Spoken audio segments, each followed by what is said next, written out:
Oke, good morning everybody everywhere. Jumpa maning dengan 7R. Selalu good morning supaya tetap glowing. Oke, kali ini kita akan membahas materi pengukuran dan alat ukur. Ya, jadi kita akan bahas jenis-jenis alat ukur dan apa itu pengukuran.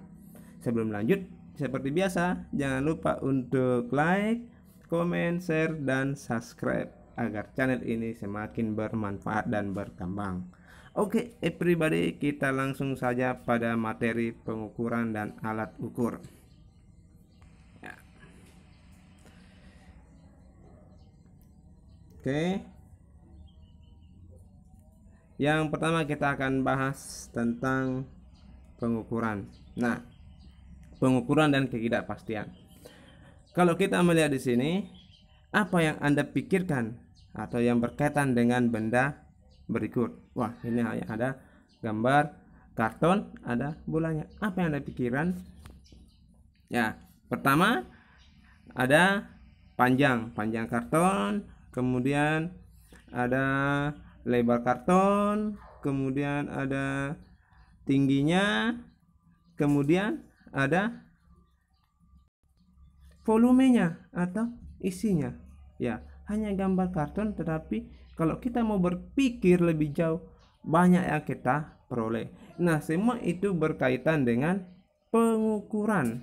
Ya, jadi kita langsung saja kepada pengukuran. Tahukah kamu apa itu pengukuran? Ya, kita langsung saja. Jadi pengukuran itu membandingkan sesuatu yang diukur dengan alat sebagai acuan atau patokan atau standar. Jadi ada perbandingan, membandingkan sesuatu yang diukur dengan alat sebagai patokan. Ya, di sini ada gambar pribadi. Ya, sini ada balok kayu yang diukur. Ini balok kayu yang diukur dengan menggunakan mistar. Ya, jadi yang diukur adalah balok, yang digunakan sebagai acuan adalah mistar. Ya, jadi ini namanya pengukuran. Jadi membandingkan yang diukur dengan menggunakan acuan atau patokan. Ya, di sini ada balok dan ada mistar sebagai acuan. Itu namanya pengukuran. Oke, berarti kita lanjut lagi. Persentase ketidakpastian dalam pengukuran. Ya, jadi rasio ketidakpastian dengan nilai yang diukur dikali dengan 100%. Contoh, ya, hasil pengukuran adalah 11 cm dan ketidakpastian sekitar 0,05 cm. Nah, berapa persentase ketidakpastiannya? Kita langsung saja sesuai dengan pengertiannya tadi, bahwa 0,05 dibagi dengan 11 dikali dengan 100%. Jadi ketidakpastiannya adalah 0,45%. Itu tadi. Gampang saya. Nah, di sini ada instrumen pengukur besaran. Yang pertama pengukur panjang. Ya, jadi instrumen pengukur panjang yang pertama kita lihat mistar. Ya, mistar. Jadi cara pandang melihat mistar juga itu bisa menentukan hasil benar tidaknya.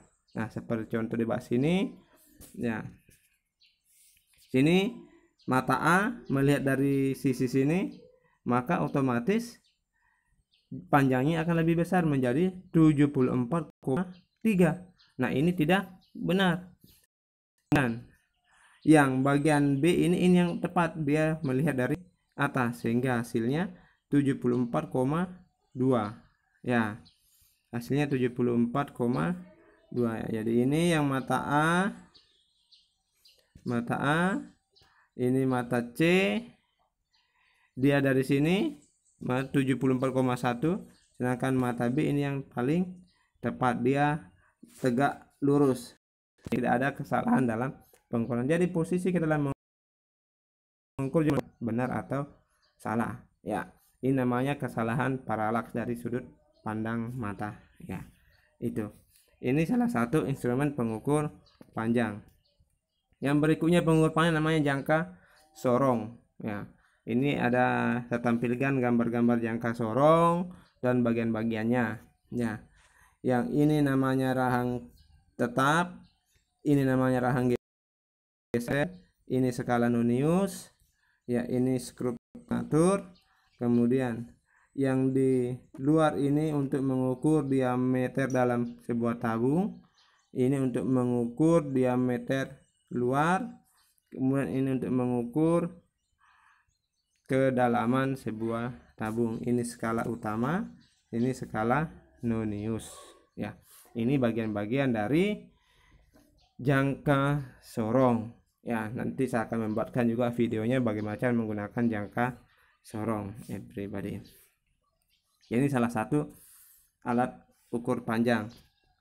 Yang pertama mistar, jangka sorong. Nah, sekarang mikrometer skrup, ya. Ini mikrometer skrup, ya. Di sini ada bagian-bagiannya. Ini namanya skala nonius, ini skala utama, ya. Ini penguncinya, ini sumbunya, ini tempat benda yang akan diukur, ini landasannya, ya. Ini yang diputar-putar kalau kita ingin mengatur, ya. Ini tempat bendanya di sini, ya. Ini namanya mikrometer skrup. Ini lebih teliti lagi dibanding dengan jangka sorong. Jangka sorong lebih teliti dari banding mistar biasa. Yang berikutnya pengukur massa, ya. Jadi pengukur massa itu ada namanya neraca 3 lengan, ya. Ini neraca 3 lengan, ini neraca digital, dan ini neraca 2 lengan. Ini untuk mengukur massa sebuah benda, ya, seperti itu pribadi. Kemudian untuk pengukur waktu, nah, pengukur waktu ini ada jam, ya, ada jam, ada stopwatch, jadi untuk mengukur waktu. Dan jangan lupa untuk like, share, dan subscribe supaya channel ini semakin berkembang, ya. Oke. Kemudian ada namanya alat pengukur suhu, ya. Jadi yang digunakan untuk mengukur suhu ada namanya termometer. Nah, jenis-jenis termometer itu ada termometer alkohol, ada termometer bimetal, ada juga namanya termometer yang menggunakan raksa. Di sini saya menampilkan dua, yaitu alkohol dan termometer bimetal. Nah, apa itu termometer bimetal? Dia menggunakan dua buah keping logam dengan koefisien muai yang berbeda. Ketika dipanaskan, keping bimetal akan melengkung ke arah koefisien muai logam yang lebih kecil, ya. Itu. Jadi itu beberapa jenis alat ukur panjang, massa, waktu, dan suhu, ya. Seperti itu everybody, ya. Jadi gantungkanlah cita-citamu setinggi langit, karena kalau jatuh masih nyangkut di awan-awan. Salam sukses selalu. Jangan lupa like, share, dan subscribe agar channel ini semakin bermanfaat. Oke, terima kasih everybody, sukses selalu.